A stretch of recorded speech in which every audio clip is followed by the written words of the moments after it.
Hello everybody and welcome to a new video. This is Dolphin. Today guys we have a new video about Summoner's War. Today we're gonna have a look at the water Zenitsu. I've been making videos with him on my other channel in RTA and I'm actually liking it a lot.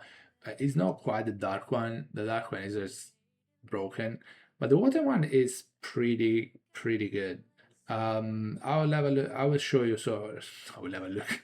I'll show you how to rune him, and I'll give you some options as well. And a lot of people have been asking me on how like to see the water Zenny because they are surprised when I use him in RTA. But I've been using him a decent amount. We're kind of in G1 right? Not quite actually, close to G1, but we're there. We were, but then not gonna get into that. But yeah, again, as always, base stats, skills, and then runes and options on the runes. And then also guys, if you haven't subscribed to the channel yet, please sub. It really helps. But yeah, let's have a look at the stats. 10k HP pretty much, average 845 attack. That's not too bad actually. That's pretty high. It's not as high as other units I've seen before, but it is pretty high. 626 defense, kind of average, but 106 speed is actually really good in my opinion. It makes it so much easier to rune stuff that have higher base speed, higher than 100 I mean, or yeah, 106 is actually pretty good. Awakens into crit rate, which makes it easier to rune it even more. And then skills, skill 1 has a 50% chance to defense break, which is not actually a 50%. And now I'm even more worried why my Zenith doesn't defense break that often, because it's 75% chance of defense breaking. And yeah, but yeah, skill defense break for 2 turns with 75% chance. Skill 2 is an AoE ish. You get speed buff, then attack the target, and then randomly attack 5 more units. It could go 6 times on the same unit. It could.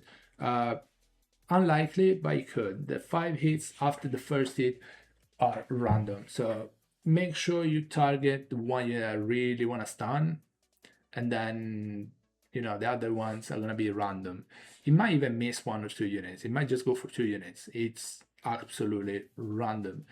Obviously, if you attack the same unit twice, like the same 2 units or the same unit 6 times, it's gonna do a lot more damage, but like you might wanna get some stuns. But yeah, the faster your attack speed, the greater the damage becomes. And then when attacking, start target for 1 turn with a 30% chance. But the stun is 50%, and you are attacking 6 targets, 1 guaranteed and 5 extra. So 50% activation on 6 hits is not too bad. It's not too bad at all. Then the skill, the passive, sorry, it gains immunity against an ability effect like every other Zenitsu. Like all the Zenitsus cannot be stunned, frozen, or slapped. Increase your attack bar by 35% whenever attack an enemy under an ability effect. Now, when you skill 2, if the first hit, let's say, stuns a water monkey, if you don't attack the water monkey again, you will not get 35% attack bar. So you need to attack units that already are stunned. So if he stuns, doesn't gain the attack bar. So it could stun all 4 units, and then it could stun the all 4 units on the last 4 hits, and there is no more other hits to attack those stunned unit, so it wouldn't get the attack bar. It's weird, but it is like that. And then decrease the cooldown of your skill by 1 turn of your skills, by 1 turn whenever a life falls under an ability effect. So if your opponent, like say a water monkey, Megumi, stun your other allies, it gains, it reduces the cooldown on the skill 2. That's why I say skill, because skill 1 is always available. Skill 4 is available always until you use twice.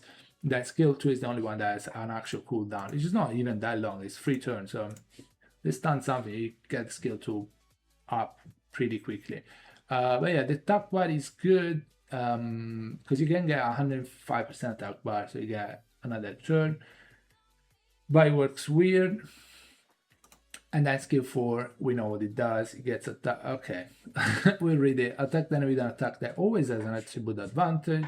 So you get attribute advantage over the opponent, and ignore the effect that resists death. Now, I'm pretty sure invincibility doesn't apply. Invincibility you won't be able to kill.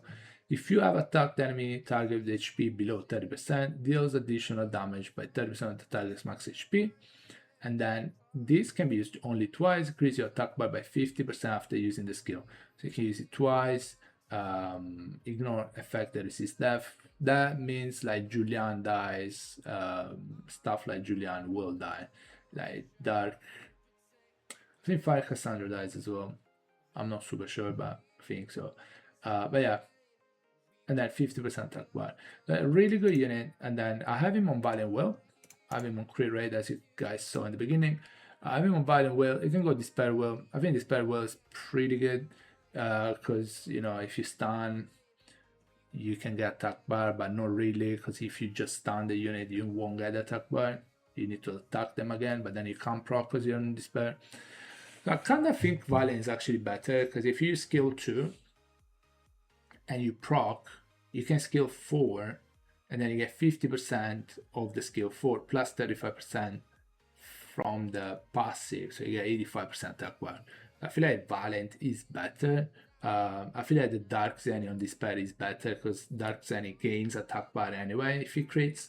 So obviously the procs on Dark Zenny are really good, but like if you skill 2, you are moving again anyway, so you don't need to proc. In fact, if you proc after skill 2 on the Dark Zenny, it's kind of bad because you wasted a proc, you know. So I feel like Dark Zenny on Despair is actually better, but I feel like the Water Zenny on Bio is actually better. And then it kind of goes stats, crit rates of 4, and then just stats really, and then some good accuracy, so you guys can actually, you know, stun the opponents. I want to try to do something, and then I have additional and minus win, but I feel like additional in general are better. First attack is also pretty good because skill 1 is the one that does most damage, and then we have some accuracy skill 1, some accuracy skill 2, and some skill 2 crit damage, but mostly the first attack crit damage. Yeah, I think that's pretty good.